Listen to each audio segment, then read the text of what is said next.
Hello, and thanks for joining me. I'm here today with Diana Upton, who's the president of IAMERS, and Robert Kerwin, who's the general counsel to IAMERS, and I'm honored to have them here. I'm a member of IAMERS since the beginning, and I think it's a great organization. So Diana and Rob, greetings. Greetings to you, Phil. Thanks for having us. Okay, so first of all, Diana, how are you dealing with the coronavirus? I'm okay. I'm healthy. Don's healthy. I'm okay. I know people who aren't, but I am, and I'm grateful. Rob, how about you? I'm just so grateful today that we heard my brother does not have this dreaded disease, and the rest of the family are safe and healthy. I'm good. Okay, great. So, you know how I know that Diana, you try to be in touch with the IAMERS membership. How are things going in the membership community? I think it's going okay. I think a lot of people are working behind the scenes, and I'm proud of their activities, and they do it without any fanfare, and I think it's going well. I try to reach out to several members in a day just to make sure that people are safe, both here in the United States and abroad. Rob, are you in touch with people?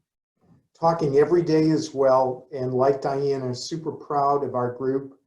They're coming in and repairing equipment at different hours of the day and night, and they're on call, and they're also doing a lot of giving, and just could not be more proud of the members.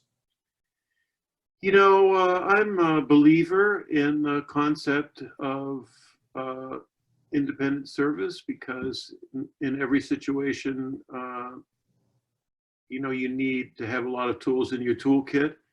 Tell me, and I feel as though from my conversations with the people in the field that they've played a role in helping during this crisis.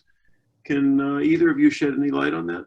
Just yesterday, I had heard a story from one of our members about how they're working in partnership with one of the manufacturers to try and reach some of the areas that are remote for both parties. And it's telling about a nice conversation that maybe we can work together in trying to make 1 and 1 3. And it's kind of a happy story, and and I'm sort of proud of the ingenuity of our member who initiated it. Diana, anything that you've heard about that you'd like to share? Well, I would ditto that. I think that our members are doing their best to get into hospitals, be unobtrusive, and get the job done, and as well protect themselves. And I think they're doing yeoman's work.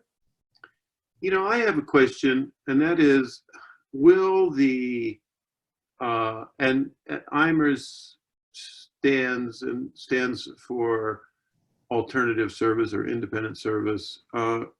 Will the independent service model change in any way as a result of the pandemic?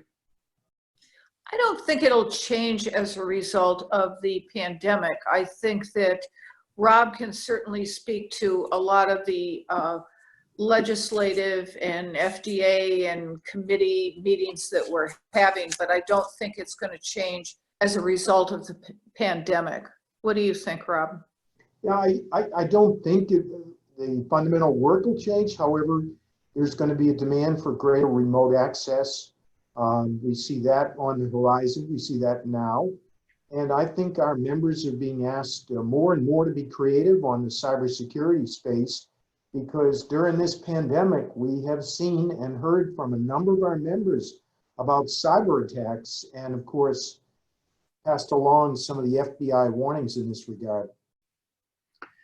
Now, it must have been a hard decision to cancel the annual meeting, Diana. What do you think will happen in the future with respect to these kinds of meetings? Well, I think this year is going to be tricky, but I think after this year it'll go back to normal. I believe that next meeting that any of us within the industry are going to be attending with any, in any great number will be RSNA. And it's just going to be, it's going to be dependent on how far along the situation is in terms of a vaccine, a treatment, that sort of thing. I think people are afraid to get on airplanes right now. Yes. Rob, any thoughts?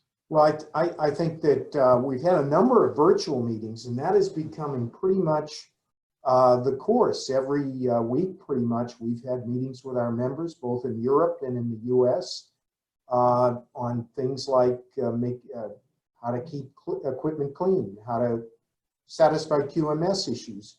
So more virtual meetings will surely be what's in the horizon. Okay, well, I want to thank you both for joining me. I really appreciate it, and I look forward to seeing you both in person. You're both first-class people, so I wish you both well.